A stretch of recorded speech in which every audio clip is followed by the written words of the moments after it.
من كل قلبي أطالب الأمة الإسلامية أن تخاطب الناس بدينها،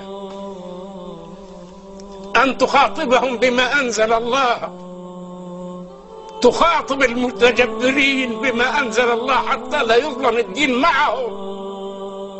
لقد ظلموا أنفسهم وظلموا دينهم، ولهذا الدين نفاذوا إلى القلوب في الوقت الذي تراه أنت.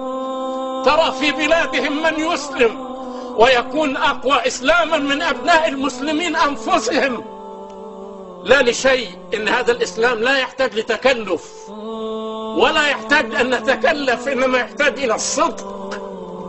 هل أستطيع أن أطالب المسلمين في مثل سني وأقول هذه الكلمة دائما؟ أنا سني الآن ماشي في 76 وكثير من وصلوا 76. ألا يخافون أن غدا قد يطلبون إلى الحفرة؟ لماذا لا نخاطب الجميع بديننا؟ لماذا نخاطب هؤلاء بما قال الله ونسكت عن الكلام بأهوائنا وشهواتنا وسياساتنا الرعناء في معظم بلادنا؟ أما يكفينا أن هذا الكتاب حفظ من أجلنا وللإنسانية كلها؟ ألا نستحق أن تعاتبنا الإنسانية جميعا بين يدي الله لأننا فرطنا في تبليغ كلام الله لهم؟ كل اللي فعلوا الرسول مع موفة قريش أن تلا القرآن لم يقل قليلا ولا كثيرا، إنما قال تسمع مني؟ قال أسمع. قام فوضع يده على فمه. نصل إلى أن ديننا وأن يتهم ونحن أحياء. أنا لا أقول أبدا أبدا برعونة أصحاب الرعونة، ولا أقول أبدا بالعنترية الكاذبة الفارغة التي رأيناها عند البعض حتى وصلنا إلى ما وصلنا إليه. إنما أطلب بالحكمة أن نبلغ ديننا، بالتآلف أن نبلغ ديننا، بالاعتصام بحبل الله أن نبلغ ديننا، أن نرى فيما بيننا رحماء حتى نطلب الرحمة من غيرنا، أن ينتهي من حياتنا التجبر الذي وصل بنا إلى أن كل إنسان خايف من مصير معين. أنا قلت كلمة من قبل: من قال في الدنيا متى استعبدتم الناس؟ لماذا يستعبد بعضنا بعضا؟ أين مقدراتنا نحن المسلمين؟ أين تذهب؟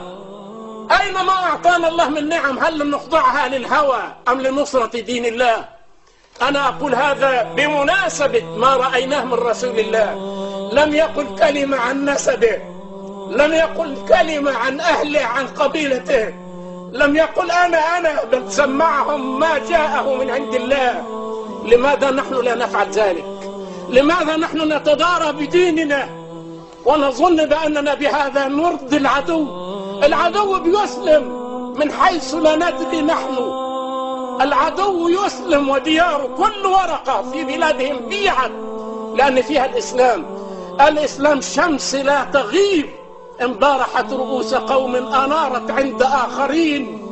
الإسلام هو دين عيسى وموسى ومحمد ورسل الأنبياء جميعا. فلماذا هذه المجاملة الفارغة الساقطة التي تجعلنا نظن أننا نحمي أنفسنا بالسكوت عن تبليغ ديننا؟ أرجو الله أن نفعل كما فعل رسول الله في مولده هذا. قال لقريش: اسمعوا مني. نقول للناس: اسمعوا مني. أود والله العظيم أن أرى إنسانا ذو مكانة يقول أسلم لأن موسى مسلم، ولا أقول لك لكي أجعل عصابة. أنا إن أخطأت قل لي أخطأت بميزان.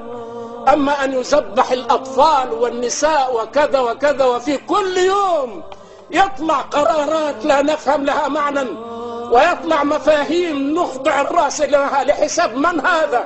ألا سنعود جميعا إلى الله. أرجو الله أن يعيننا على تقواه.